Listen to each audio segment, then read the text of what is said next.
Alex Pereira just saved our sport, and he wins the belt back just when a lot of us thought Magomed Ankalaev was going to go on a long run.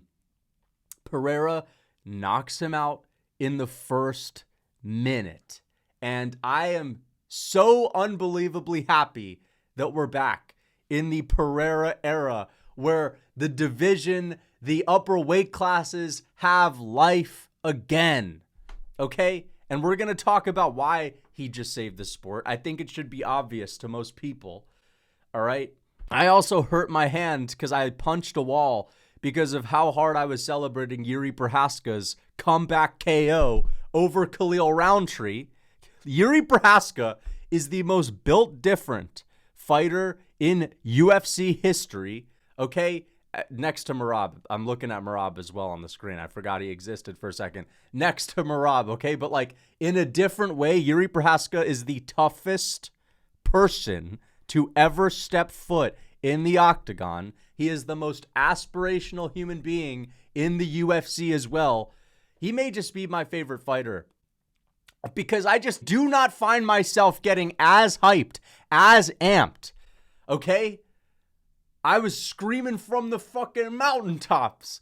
I jumped up in front of my TV. I started freaking going crazy. I turn around and I fucking punch my wall.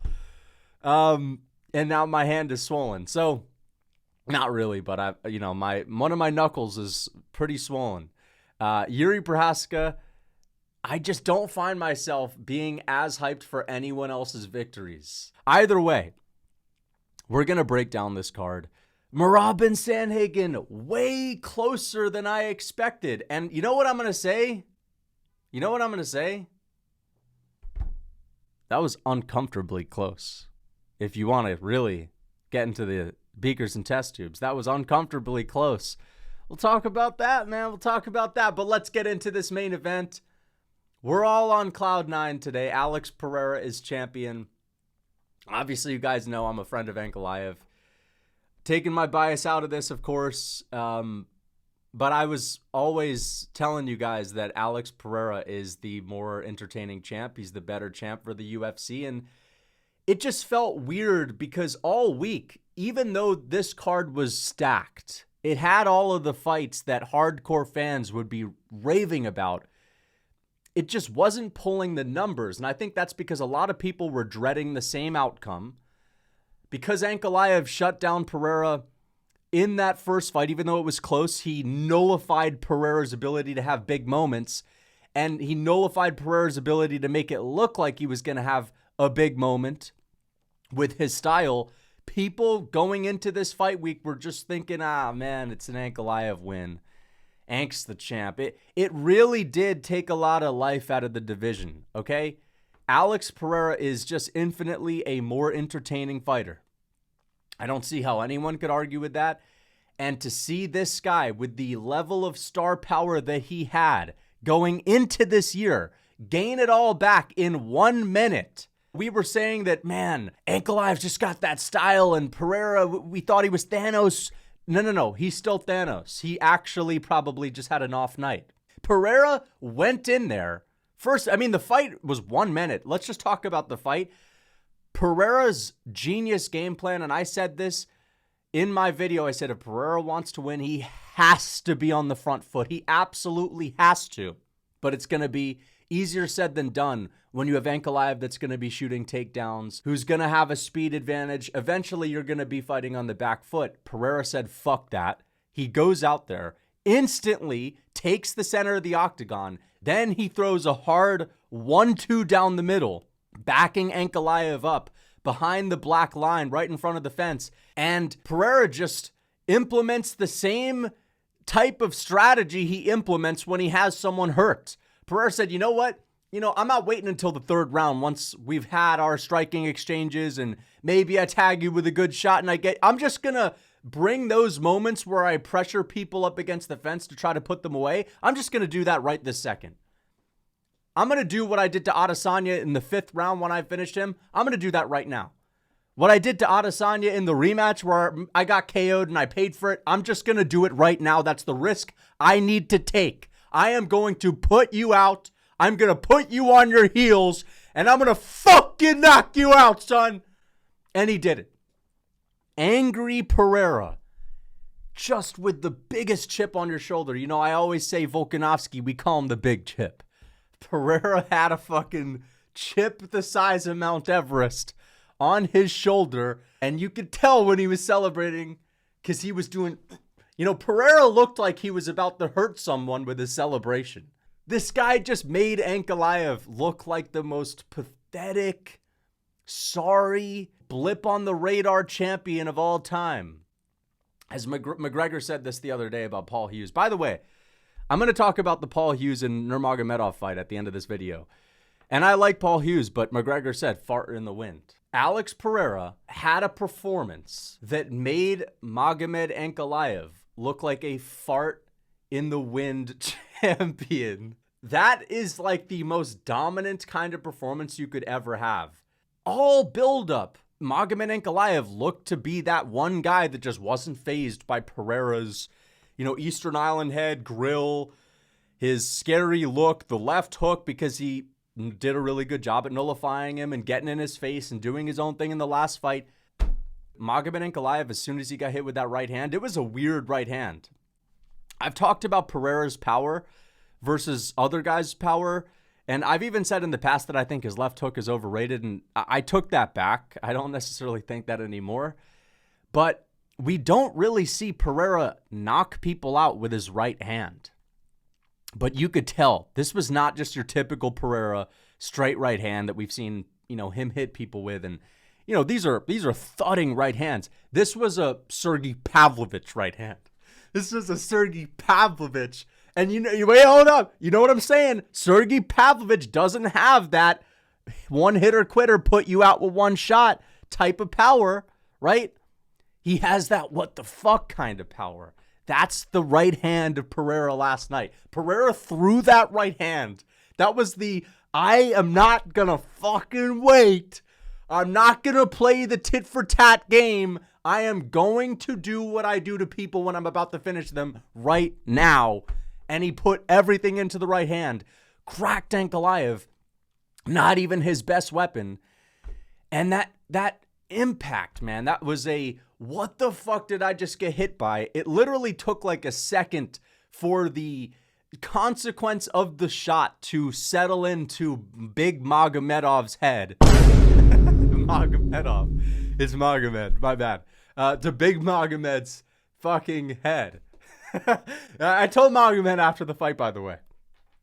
I told Magomed, I said, I'll tell you guys after, because I want to just talk about this, but Ankalaev has a big head. It took 30 seconds for it to settle in, okay? And Magomed does one of these, right? Has this glazed over look in his eye and then shoots a panic takedown, and Pereira knows. And Pereira's takedown defense, I've said this a million times. This guy is an underrated wrestler. He's an underrated grappler. And I'm so sick and tired of people like Daniel Cormier. It's not even Daniel Cormier. Who was it? It was Dominic Cruz on the Demetrius Johnson podcast. Dominic Cruz was like, it's kind of crazy. I mean, this guy, he doesn't know how to wrestle. He doesn't know how to. And yeah, it's like maybe compared to these bantamweights. But like, come on, dude. He obviously knows how to fucking wrestle. When you see how quickly he's able to posture, he's got the elbow, he freaking, you know what I'm talking about? Yeah! You know what I'm talking about. He's able to freaking posture him up, man. He's freaking pancaking Ankalaev on the ground, and it's elbow city. It's elbow city. And not the perfect finish, right? Because it's an elbow to the guard. But a good stoppage. Rewatching it, there was like a flurry of 15 elbows. And Ankalaev just was doing nothing to get out of that position. It would have gotten worse. A couple more elbows. The guard's broken. One of them is landing clean. Ankalaev is out snoozing. Okay, it was a great stoppage.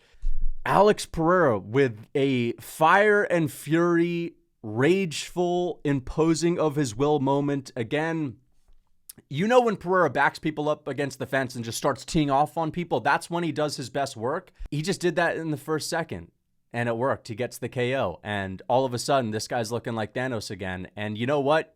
I talked about this. I made a whole video about this. I said that he just was traveling all over the world and he looks way more locked in this time around. I think mentally, from the traveling, being so active, I think he was a little burnt out. I think he may have taken Magomed a little bit lightly. Maybe there is something to be said about him possibly being injured in the last fight.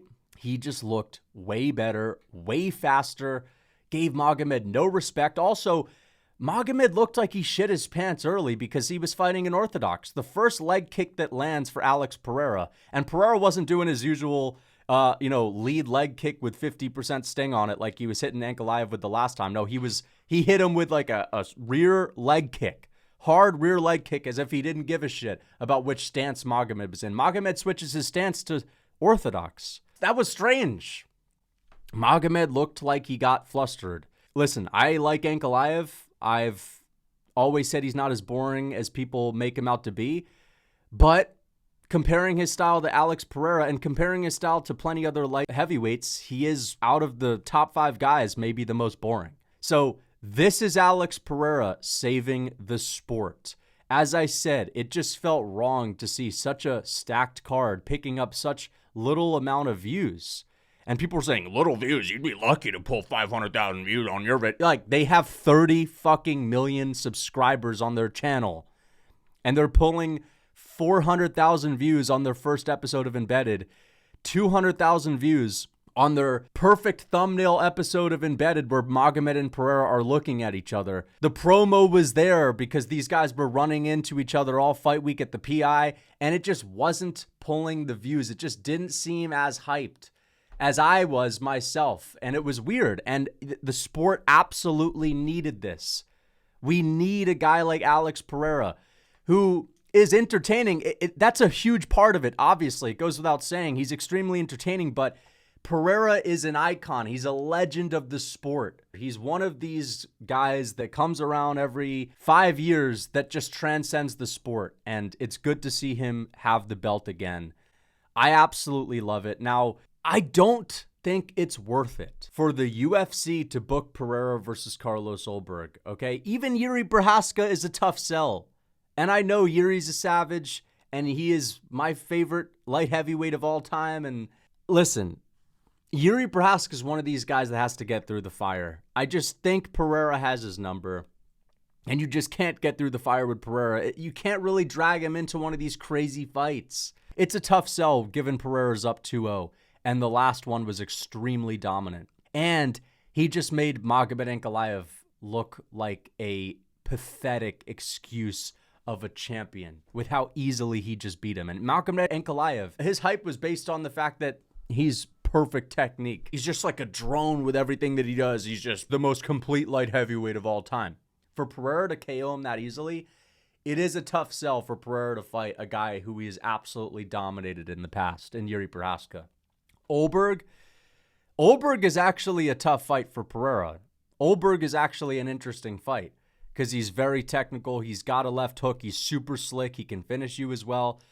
The problem is Pereira just got his belt back, 38 years old, getting the upset. Now he has the potential to get mega fights, these super fights at heavyweight. He's talking about fighting Jon Jones, which I don't want to see him fight Jon Jones. I want to see him fight Tom Aspinall. Either way, it's not worth booking him versus Ulberg where he could lose. He has all of his hype back, and you're going to book him versus Carlos Ulberg. Imagine if he loses, gets knocked out. It's all over again. Fuck that.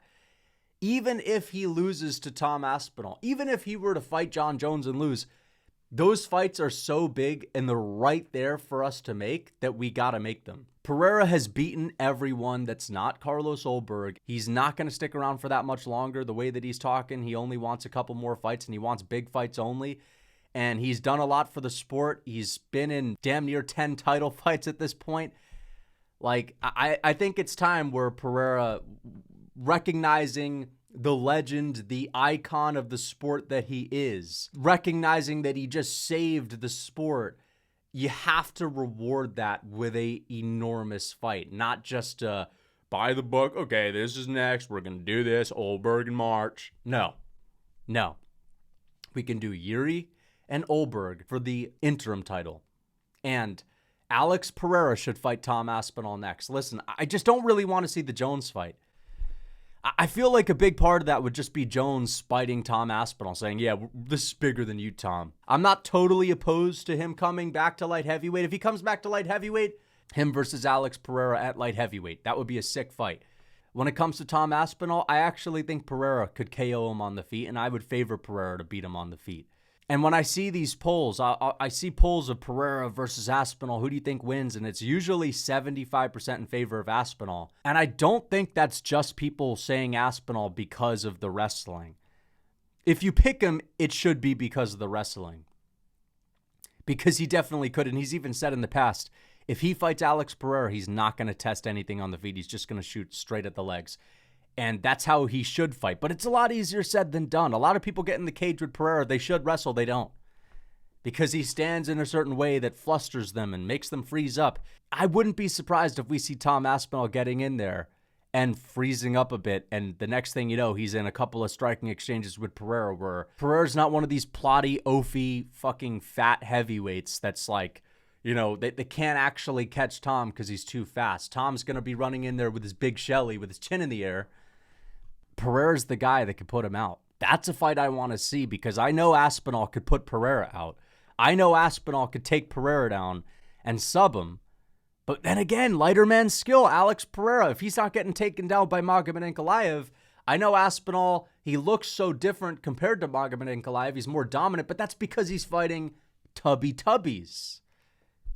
I know Volkov is not a tubby and Aspinall submitted him, but it's Volkov. He's not exactly a compact wrestler, right? He's a tall guy where you can kind of tip him over and sub him. I just think that there's a good chance that Pereira, with this takedown defense, with these underrated wrestling abilities, could make something happen. Either way, I think that's the most exciting fight.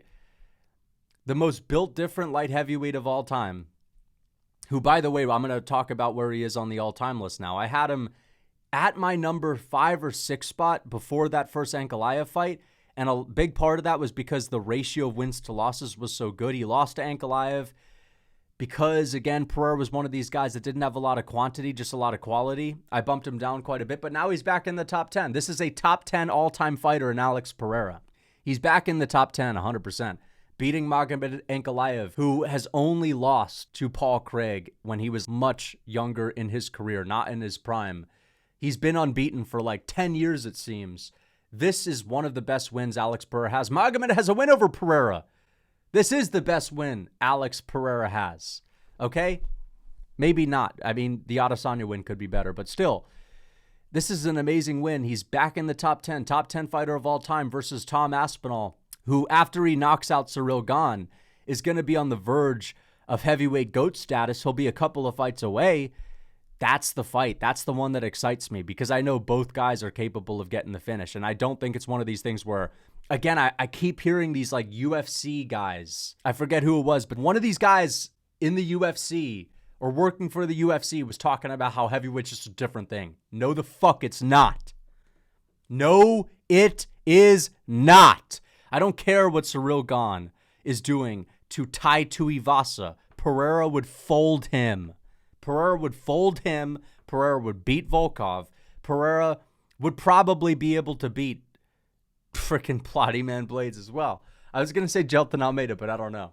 Either way, the thing that's interesting is Pereira versus Aspinall at heavyweight. Both guys capable of knocking each other out. Pereira with the Thanos energy again. I mean, this guy looks unbeatable. Literally, how could he have done this so easily against Magomed Ankalaev? It can't even be real, but it is.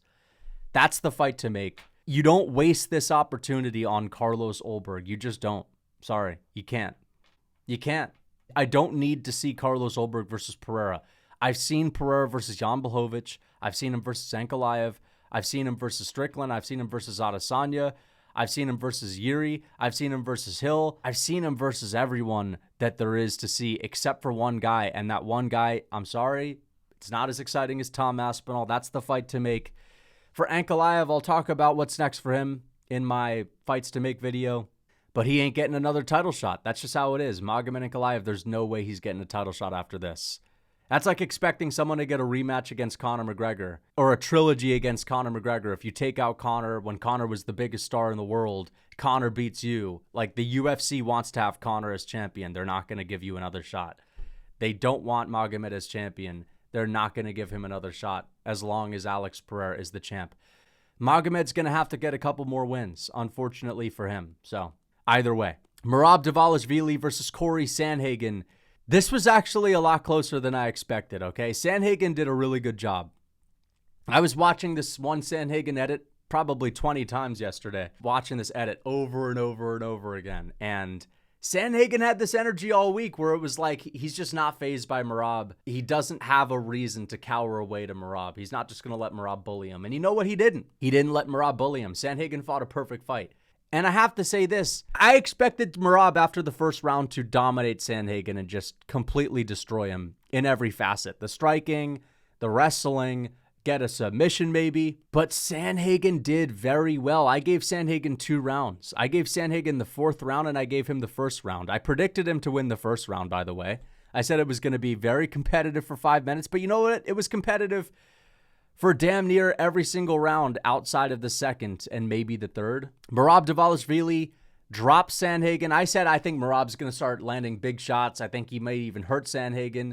He drops Sandhagen, almost finishes Sandhagen, and then makes the mistake of jumping into the grappling when he should have just let Sandhagen up when he was rocked and kept going after him in the striking. That was a big mistake for Merab. It costed him the finish.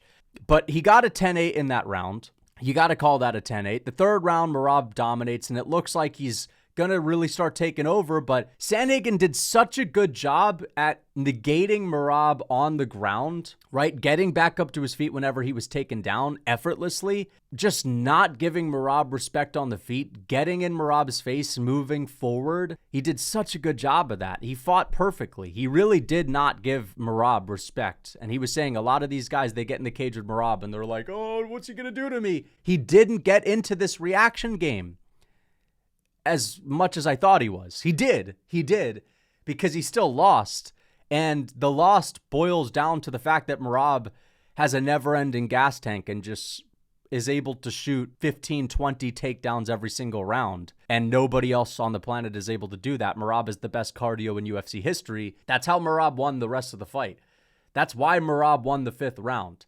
Cory Sandhagen was landing big shots in the 5th round. He was stinging Merab in the 5th round, spinning his head back even with really good shots, sitting on his punches, moving forward, not letting Merab set the tone. Yet every 15 seconds, Merab still is able to shoot and shoot and shoot and shoot and shoot.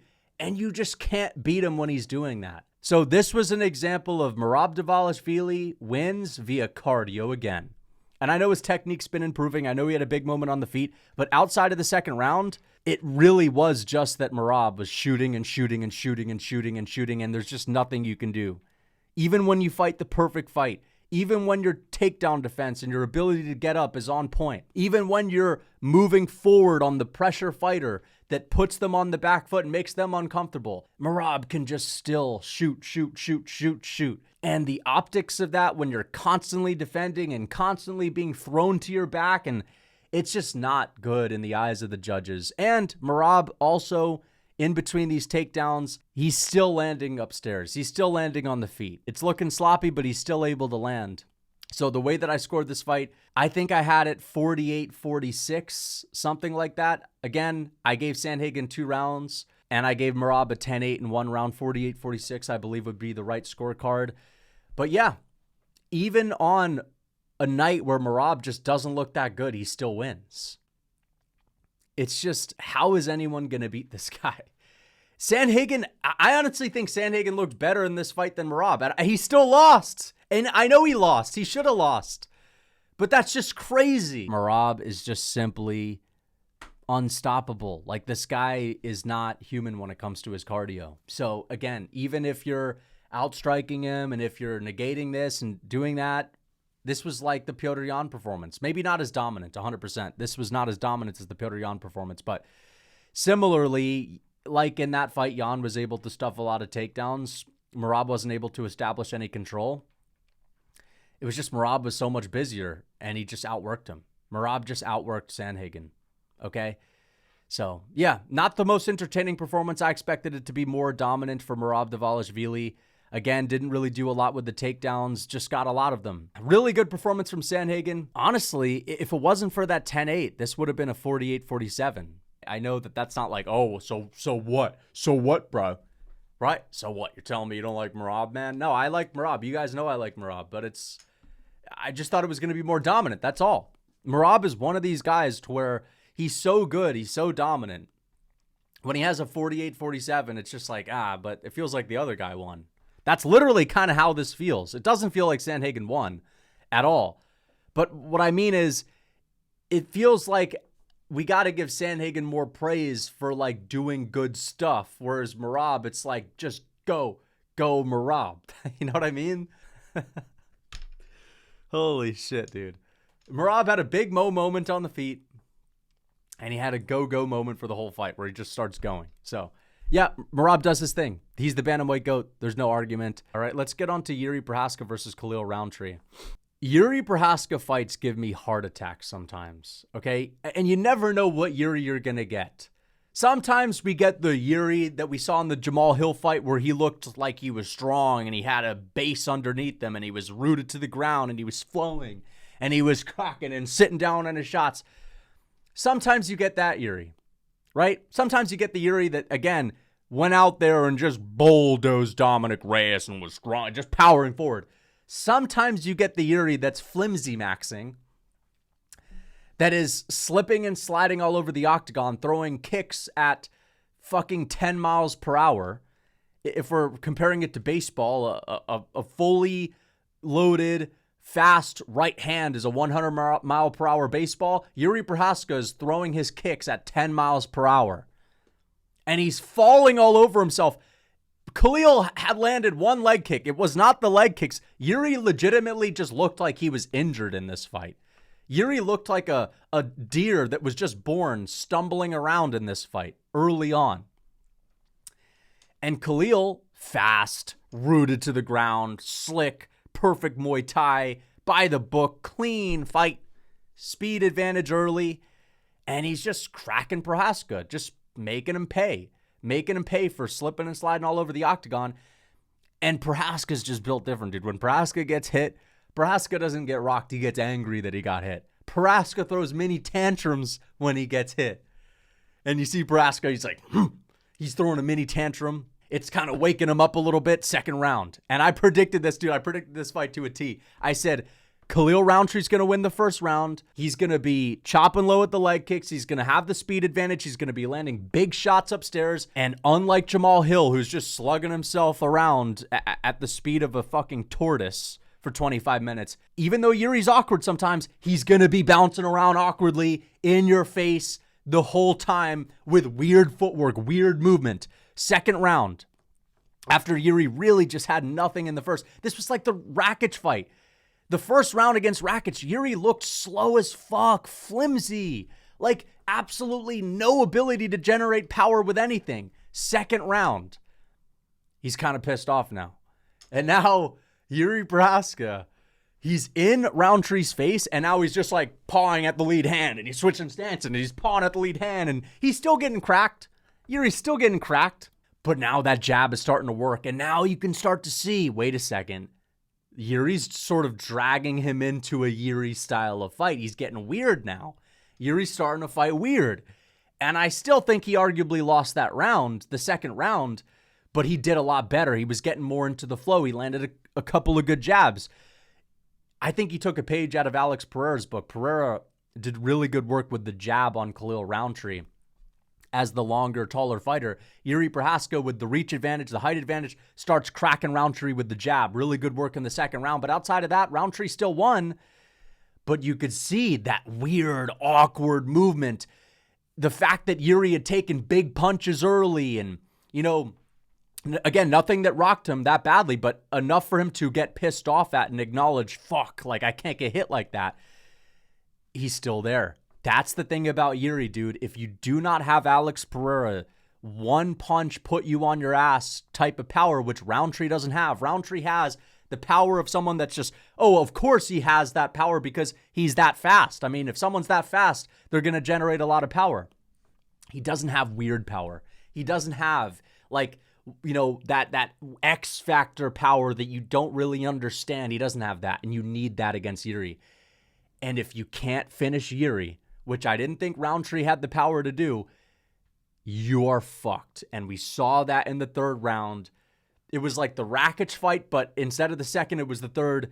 Jiri goes out there and imposes his will like never before. The definition of imposing your will. I don't care how clean and technical you are. I don't care how much you've beat me so far. I'm going to get in your face. I'm going to be mixing. Jiri's just mixing things up, and he just starts throwing. He just starts getting in his face. And when Rountree would counter, Jiri Prochazka would do what Rountree would do back to him. In one moment, Rountree hit him with an elbow when Jiri's like stalking him down. And Jiri just goes, oh, you can hit me with an elbow? Here's one back. And he just starts repeating what Rountree's throwing at him. And just starts breaking him. Dragging him into the classic Jiri Prochazka meat grinder that nobody can survive in. And Rountree starts to look a little bit tired, starts to look a little bit faded. And when Jiri Prochazka has you like that, you're done. You're toast. And he just starts marching forward, not giving a fuck about what's coming back in his direction. It's just willpower. It's just pure. It's not pure grit because obviously Jiri has slickness. He has good shot selection. That's another really good attribute about Jiri's game is his shot selection, also his power in general, his athleticism, but the ability to lose the first two rounds and literally look dog shit. I have to just be honest. I was so frustrated watching the first couple of rounds, especially the first round. I literally was saying to myself, or saying out loud, I was like, what are you doing, man? I could not believe the state of this guy in the first round. I could not believe it. And then the roller coaster of emotions of watching this fight, going from, oh my goodness, this is the worst nightmare. This is the worst thing we could expect out of Jiri. This is the flimsy Jiri with no sting and no speed, to the holy shit, this is a Jiri Prochazka fight in the third round. Oh my God. Like, this guy is the most entertaining fighter in UFC history. And I was thinking about this. I was like, but then again, you have someone like Ilia Topuria who's doing it in the marquee weight classes, the most skilled weight classes, who's moving forward and creating chaos and going to war and putting people's lights out. The difference is, though, the emotional roller coaster you have as a Jiri fan watching him fight, you will never be as hyped for anyone else winning. When Jiri Prochazka started putting it on Rountree, kneeing him, and you could just see Rountree breaking, it's just a toughness difference, man. Jiri, he's tougher than you. He's tougher than you. His willpower, it's stronger than you. Jiri has the fucking holy martial arts spirit that wills him to victory. He is someone that is so unbelievably like, I don't even know. It's tough to describe, but this guy's resolve, man. This guy's belief in himself. I think part of it is obviously he's always had that. He's always been a wild guy. He's always been super tough and built different, but also part of it is the years of living like a samurai, living that samurai lifestyle in the woods in the Czech Republic. And then he just fucking puts him out. And I jump up. I start going berserk. I'm like, fuck yeah. Dude, I start going berserk. I turn around. I like punch my wall. And now I've got a swollen knuckle. Dude, I fucking love Jiri Prochazka. Jiri Prochazka is one of the most inspirational fighters, one of the most aspirational people. And yeah, one of my favorite fighters of all time. He's only lost to Alex Pereira. He's not lost to anyone else in the UFC. He's also a former UFC champion. Jiri Prochazka is one of the greatest light heavyweights of all time. Rakic, Jamal Hill, Khalil Rountree, and he's finishing everyone. There's no Jiri Prochazka win that's not a finish. No Jiri Prochazka win that's not a finish. Glover Teixeira by submission in the greatest fight of all time, the most entertaining fight of all time. Who else does he have? He's got Reyes. He's got Volkan Ozdemir. Like, Jiri Prochazka's resume is insane, man. It's very, very good. You could make an argument that he's top 5 ever when it comes to light heavyweights, honestly. And some people could say, whoa, man. What about Shogun? What about Rampage? What about the dinosaurs are in the house? Whoa, man, here come the dinosaurs. Yeah, Jones, of course, better. DC, obviously, better. Wait a second. Is he, though? I actually think it's closer than a lot of people think. But okay, Jones, DC, Alex Pereira at light heavyweight. I think you can make an argument for Jiri Prochazka, right? I mean, of course, you got Chuck Liddell. Of course, you got Chuck Liddell in the mix, right? But I think Jiri Prochazka is in that mix. He's right outside of that top 3. He's definitely top 6, 7 fighters ever at light heavyweight. So I honestly am just so happy to see Jiri win. And again, you can always count on him to make it happen in the 3rd round. There's no second guessing. Most fighters, 3rd round, final round, 5th round, they need to finish. You know, I gave Sandhagen some praise for going out there in the 5th round and taking it to Merab and holding his ground and actually putting up a really good scrap and imposing his will. That doesn't come close to what Jiri Prochazka was doing. Jiri Prochazka 100% imposing his will. He didn't take a step back that round, and there was not a 5-second moment that went by without him throwing a combination. There was no lull in the fucking action, not one. When this guy needs a finish, when he's down 2 rounds, he's going for it at all costs. Put some respect on his name. No, but seriously, this was just such a good fight to watch, man. Such a roller coaster. Going from, oh no, what is going on? What am I watching right now? I don't know what it is. Did he show up injured? I would like to know. Because he just had no footing underneath him. He was literally just falling all over the place. Again, just no sting on any of his shots early. And he's just a totally different guy in the 3rd round. And he said that, you know, he needed to get hit. I saw this video of him walking out of the cage and he was like, that was necessary. That was necessary. That was necessary. That was necessary. That was, you know what I mean? And he just keeps going off. And it's like, by the way, put some respect on this guy's name. I don't care if he's a fucking little bit of a weirdo. You gotta be if you're Jiri Prochazka. You know, Jiri is not a weird guy. Actually, he is a bit of a weird guy, but like, you have to be, and that's also why we love him. Okay? That's also why we love him, and that's also why he's Jiri Prochazka, and he can just do what he does. Okay, but the point is, he was saying that was necessary. It was necessary for him to just get cracked by a couple of big shots. But I'm honestly wondering, like, why is he able to generate power and look like he has a base underneath him in the 3rd round, but he isn't able to do it when he's fresh in the 1st round? I don't understand that. I don't get it. How he's able to look so much more dangerous in the 2nd and 3rd. Sometimes we see Jiri doing really well early, like against Jamal Hill again. Sturdy base underneath him, did really well early. Yeah, it's weird. You don't know what Jiri you're going to get. Thankfully, even if you get the bad version of Jiri early, he still wins. If it's not Alex Pereira, who's got the Chama magic, dude, he still wins. No matter what. And that's why I always pick Jiri Prochazka. I will never pick against Jiri. I will never pick against him unless it's a trilogy with Alex Pereira. And the reasoning is usually just, I just think he's going to get him. It literally just comes down to the fact that if you can't put him away, he's going to beat you. Okay? And most people can't put him away. Let's talk about this. Youssef Zalal submitting Josh Emmett in the 1st round. Josh Emmett was talking about how he had worked a lot on generating more power and working more on his KO ability in the build-up to this fight. Why? I don't understand it. That's never been an issue for Emmett. I also said that I think Youssef Zalal can out-grapple Emmett. I said that Emmett, even though he has this aura of a brick wall takedown defense guy because he's like big and stocky, he's been out-grappled by Yair Rodriguez. Youssef Zalal, who's a really good grappler, who is a submission threat, will be able to utilize that and take him down. And on the feet, he's just going to be too fast, too slick for him. We didn't really see a lot of striking. Youssef Zalal took Josh Emmett down and subbed him with an armbar. And just like that, Youssef Zalal makes easy work of Josh Emmett. Just how good is Ilia Topuria, dude? Ilia Topuria's resume, aging even better with Youssef Zalal making a run to the top. And also, Youssef Zalal mentioned that Diego Lopez, go get your title shot, Lopez, go get your title shot. Like, has he heard anything?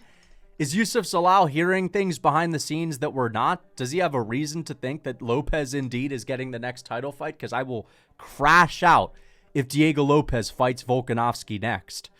I will absolutely go ballistic. But either way, Youssef Zalal is legit. This guy, in my opinion, has the tools to become a champion at featherweight. He is one of the best fighters in this division. And another thing I noticed while watching this, I honestly think featherweights are way, way, way better than lightweights. I don't see the guys that are in the lightweight division look this slick, look this fast, look this complete, like Youssef Zalal, like Diego Lopez, even like Gene Silva, despite him losing. When I look at the top lightweights, Paddy Pimblett, Benoit Saint-Denis, Beneil Dariush, Gaethje, I just think these guys would get smoked by the featherweights. I honestly do. And seeing Youssef Zalal just like roll Josh Emmett into a fucking Bazooka Joe joint and smoke him like that, insane. You don't see lightweights doing this to Emmett the Frog, man. You don't see lightweights doing to be honest, I think it's against Josh Emmett. So, I mean, to be fair, who is the equivalent of Josh Emmett at lightweight? People are going to say Justin Gaethje, but I think that's disrespectful to Gaethje. I think Gaethje's way better than Josh Emmett. Michael Chandler. I guess Emmett's kind of like the Chandler of this division. So maybe I take that back because Pimblett just dominated Michael Chandler. Maybe I take that back. Either way, Youssef Zalal, really, really good fighter. And people were shitting all over him after that Calvin Kattar fight, so much so that he felt the need to go up to Dana White and apologize about that third round. Youssef Zalal, you don't need to apologize, man. You schooled Calvin Kattar, absolutely schooled him. Yeah, the third round wasn't a good look, but 2 of the 3 of those rounds were absolutely dominant. And I mean, we still got to see what he's able to do to the people that are actually in their prime, because the last 2 people that he's beat have been old heads, but he has beaten them dominantly and he has looked really good. And I think the featherweight division is in good hands. We have a lot of extremely skilled, slick fighters, and Youssef Zalal, just very impressed with this guy. He can do everything. He can strike, he can grapple, extremely fast as well. Let's talk about this. Joe Pyfer versus Abus Magomedov. Joe Pyfer submits Abus Magomedov in the second round, hurting him as well in the second round, getting dominated in the first with the grappling. But you know what? He didn't get finished. Even though Abus Magomedov had him in a really bad position, it almost looked like Joe Pyfer was about to get submitted in the first round. Joe Pyfer survives. Again, he was the one that shot on Abus early, but Abus was able to get the dominant position in the grappling scramble. And again, right out the round, win the round. But Joe Pyfer, as soon as the second round started, and I picked him to win as well. I picked Joe Pyfer to get a KO. One of the reasons why I thought he was going to win was that I said that Joe Pyfer is going to know when to press Abus. He's going to know that Abus has one of the worst gas tanks in the UFC. And if there's anyone that I can trust, even though he's had those performances where he's like not doing a whole lot, right? Like the one he had against Gastelum where he just wasn't really throwing a lot of output. Smoking Joe, if he sees you tired, if he sees you wilting, that's the last guy you want on your case. Okay, that's the last guy you want on your case. Joe Pyfer sees Abus Magomedov as soon as the second round starts with a little bit of a drooping in his energy. Joe Pyfer sicks it on him, hurts him with the right hand, similar to the one that Pereira landed on Magomed. And it gets a very similar effect. Abus Magomedov, a little bit of a delayed reaction, then starts to fall to the ground. Joe Pyfer jumps on him, gets the back, and subs him. The finish that he absolutely needed. I want to see Joe Pyfer get a big step up in competition. I think that these Abus Magomedovs, the Kelvin Gastelums, the people that are hovering outside of the rankings, give this guy another ranked fight. But great performance for Joe Pyfer. Let's talk about Ateba Gautier versus Tre'ston Vines. Tre'ston Vines honestly looked really good in this fight. He shot a couple of takedowns, shot a couple of pit-pats. I just think that Ateba was just a little bit too slick for him. I do. I think Ateba's leg kicks. Now, let's be serious. Ateba Gautier catches another body, and we cannot keep doing this. Like, how many of these Ozzy Diaz, Tre'ston Vines fighters does Ateba Gautier need to put out in the first round where it's a no contest? Like, it's literally not a competition in there. Can we just stop? Can we give Ateba Gautier someone that can defend themselves?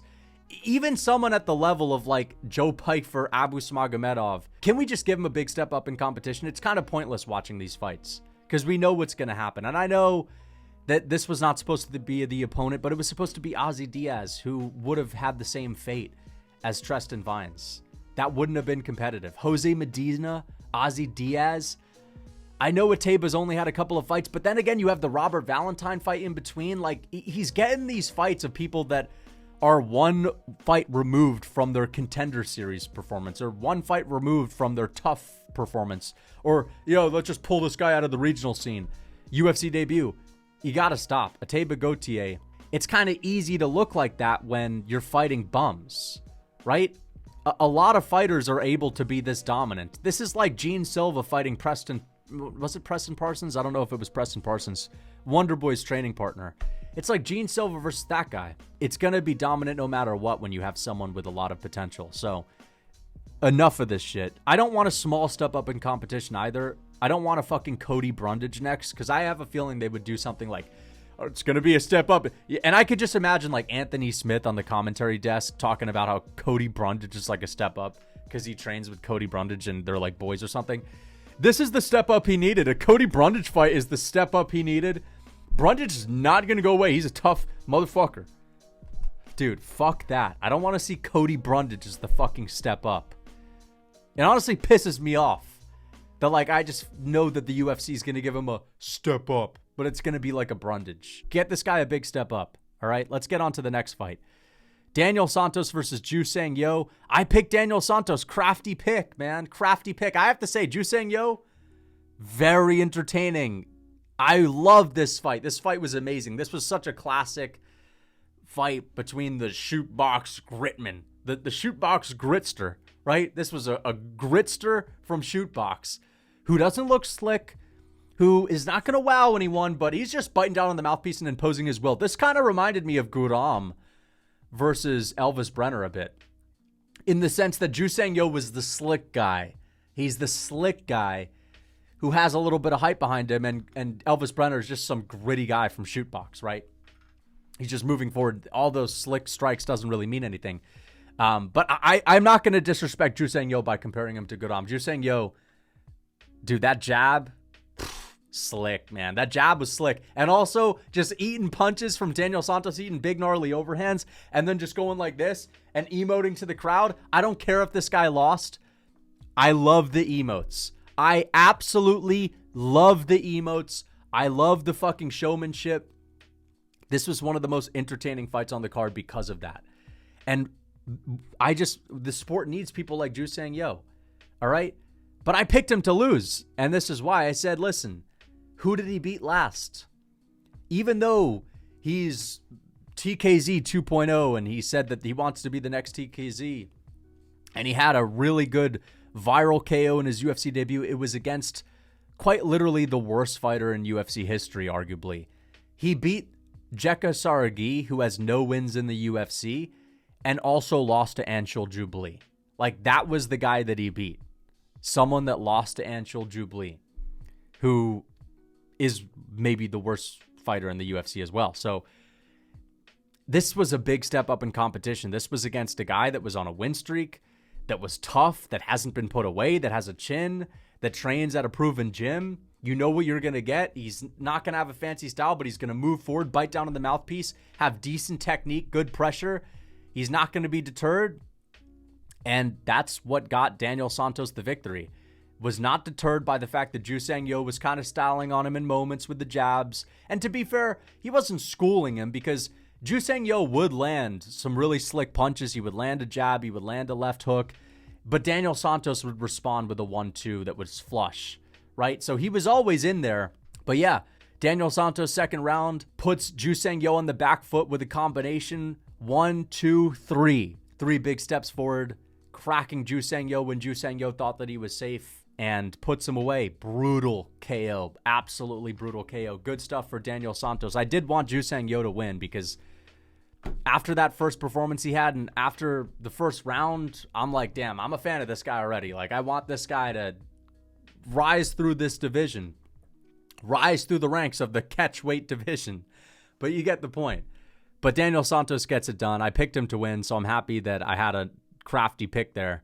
Again, Joosang, the level of competition that he had beat was not great. But he'll be back. He'll definitely be back.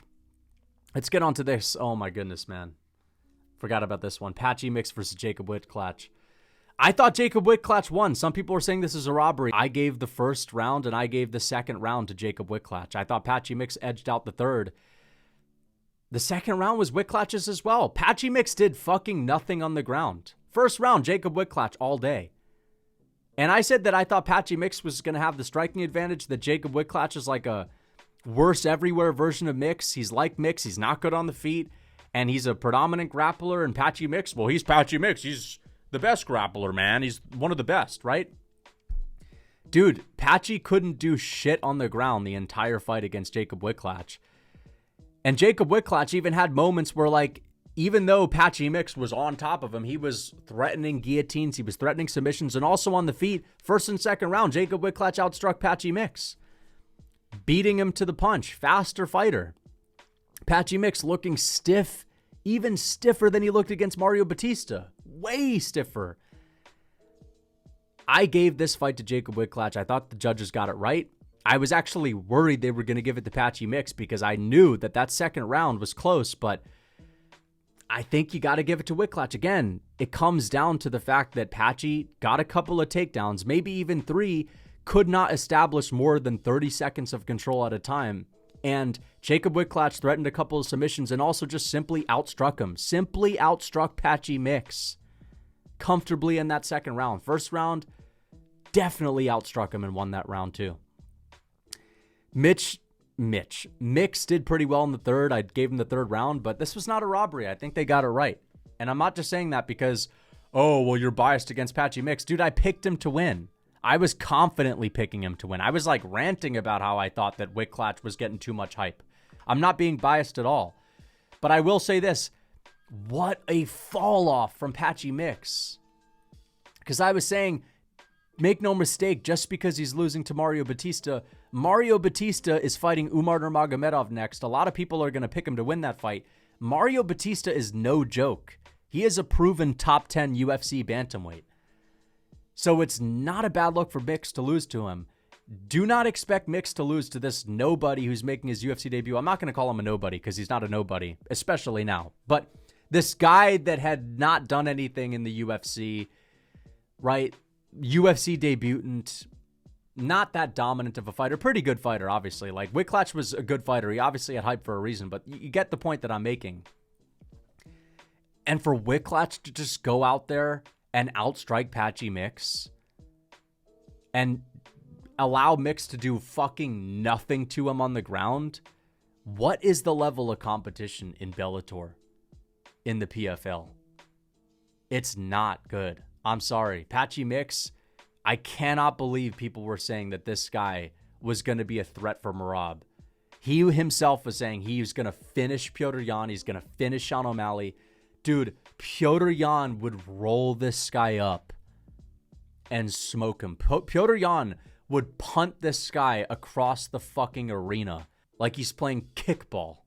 Patchy Mix is the most overhyped, overrated fighter in recent MMA history. And obviously, moving forward from here on out, that's going to change. But in hindsight, he has been the most overrated fighter in recent history. And I am just going to say it right now. I wish I had like a bell to ring or something like that, but I think that's a victory. I actually think we won. I think that the real hardcore wannabe fans have taken the eternal L. And I, as a regular MMA fan, am vindicated on the fact that, yeah, I'm sorry, dude. Your fucking takes of, no, just because someone's not in the UFC doesn't mean they're, well, just because he doesn't have the UFC letters in front of his name means he's not the best. Wow, bro thinks Patchy Mix wouldn't do well. Just goes to show how much of a casual he is. These other promotions aren't even close. And the thing is, if Jacob Wiklacz was fighting in Bellator, They would be talking about Jacob Wiklacz as like the best bantamweight on the world. Real hardcore fans would be saying, dude, Wiklacz the rare now. They'd be saying, bro, I know what people say about Bellator. I get it. I totally understand it. People are saying it all the time, and I think there's some truth to it. I'm not going to say you're wrong. This guy, Jacob Wiklacz, now he's a problem. He's a real... They would be talking about Jacob Wiklacz as Merab's biggest test if this fight took place in Bellator. Mario Batista would be a 10-time Bellator champion. Okay? Mario Batista would be a 10-time Bellator champion. So I think I will never have to hear another wannabe hardcore fan tell me why the current Bellator champ would actually smoke the UFC champ. And if not the champ, well, they definitely beat a couple of top 5 guys. No, they wouldn't beat any top 5 guys. Andre Muniz versus Edmund Shahbazyan. I got this one wrong. I picked Andre Muniz to win. Edmund Shahbazyan gets it done by a finish. Good stuff for Edmund Shahbazyan, but I got it wrong. I picked Andre Muniz because I thought he was going to be a little bit craftier on the feet. A lot of people struggled with him on the feet, like the Iron Turtle, and I thought that his reach was going to be a problem. And Edmund didn't really have a crazy, impressive performance against Andre Petroski. And Muniz, because he's going to be okay on the feet and good on the ground, obviously, he's going to do pretty well. But let me just say this. Andre Muniz, we just talked about most overrated fighter in UFC history in Patchy Mix. UFC history, MMA history. And Andre Muniz, at one time, was maybe the most overrated fighter in the UFC. I remember there was a time where Dan Hardy was saying, like, he thinks Andre Muniz is going to... What's the saying? He's going to snap... I think he's going to crack some bones and snap some twigs. But not that. There's a new one that comes from the cereal, Rice Krispie cereal. What is it? Twist, crackle, and pop? Crisp, crackle, and pop? They were saying Andre Muniz was going to crisp, crapple. What the fuck is the saying? I don't eat I don't eat Rice Krispies, okay? Rice Krispie treats, I've had them. I don't eat Rice Krispies. Anyway, whisk, crackle, and pop. People used to be saying Andre Muniz was going to whisk, crackle, and pop people's limbs off. And he was going to break people's bones. And he was going to rise up the rankings all because he submitted Jacare Souza. Dan Hardy was saying he was going to beat Adesanya. Andre Muniz has been submitted by Brendan Allen, and Brendan Allen's a good grappler, but like since then, have we ever really seen Andre Muniz do anything good on the ground? Even against Iron Turtle, he just controlled him and took him down a couple of times with the strength advantage, but still got beat up on the ground at the end of every single one of those rounds. And he gets finished on the ground in this one too. Andre Muniz, all of his aura has been lost. Like at this point, he's in that Ozzy Diaz. What's that guy's name? He's in the Tre'ston Vines category at middleweight. Honestly, like what has this guy been doing recently? He's just been getting finished every single fight. At one time, he was like this prospect that people were talking about as a potential future champ in the middleweight division. Now, I never bought that. I never believed that. I always clowned the idea that, oh, he's a future champ. Why? Because he submitted old man Jacare. Like, I was never impressed by that. Well, because you know me, man. I was never impressed by that. But you get the point. You get the point. Let's get on to Punelli Soriano versus Nikolai Veretennikov. Crafty pick by me. I picked Punelli Soriano by a KO. But I said, even though Veretennikov has the OV at the end of his last name, Punelli Soriano has the ability to out-grapple people, to out-wrestle people. I don't know why it's not showing up. He's dominated fights before recently, too, on the ground. I think he'll be able to pull out the wrestling as well, and that's what he did. Punelli Soriano dominated this fight in large in the grappling as well. He did a lot of grappling in this fight, so really good performance for Punelli Soriano. I say good performance, I mean clear win, but boring as fuck. All right. Damn. Yana Santos beats Macy Chiasson. I actually didn't know the result of this one. I did not watch it, but bad to the bone Macy Chiasson. I got that one wrong. Farid Basharat beating Chris Gutierrez, outstriking Chris Gutierrez in many moments, not using as much wrestling as I expected, but still had a couple of moments in this fight in which he used the wrestling, but man, Chris Gutierrez just cannot impose his will on the feet. And that's a reason why I was confident that Farid Basharat would not be finished, would not get schooled, would not get his ass kicked, and would actually be competitive, because the Basharat bros, they have the long, rangy striking styles where they can kick at range and throw spinning back kicks and head kicks and leg kicks, teep kicks. And I think that they're comfortable at that range, and that's the range in which Chris Gutierrez always fights at, and he only fights at that range. And Chris Gutierrez is not this guy that can really make you pay with big punches, right?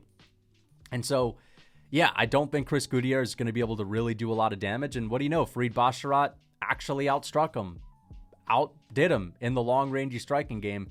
Didn't even really need to utilize his grappling that much, but still was able to find grappling in moments, and he got it done. Good win for Farid Basharat. I got that one right. I got this one wrong. Austin Vanderford gets submitted by Ramiz Brahimaj. After winning the first round, it looked like he was on his way to winning the second round, and Ramiz Brahimaj does it again. Another reactionary, defensive submission, guillotine win. That's the second one in a row. Maybe not the second one in a row. Actually, it is. 2 fights ago, he got a big KO. This was the second submission in a row. Ramiz Brahimaj is a finisher, dude. You cannot count this guy out. Really good performance and finish from him. I did pick Austin Vanderford, though. And Veronica Hardy gets it done. Veronica Hardy actually fixed the one issue in her game, and that's that she doesn't impose her will enough, and she doesn't really sit down on punches enough, but she did in this one. She obviously had a serious technique advantage on the feet, and she actually made it count. Let me see how I did on picks. I got 1, 2, 2-1, 2-2, 3-2, 3-3, 3-4, 4-4, 5-4, 6-4, 7-4, 8-4, 9-4, 9-5. 9-5, pretty good. Pretty good on picks. Either way, hope you guys enjoyed this video.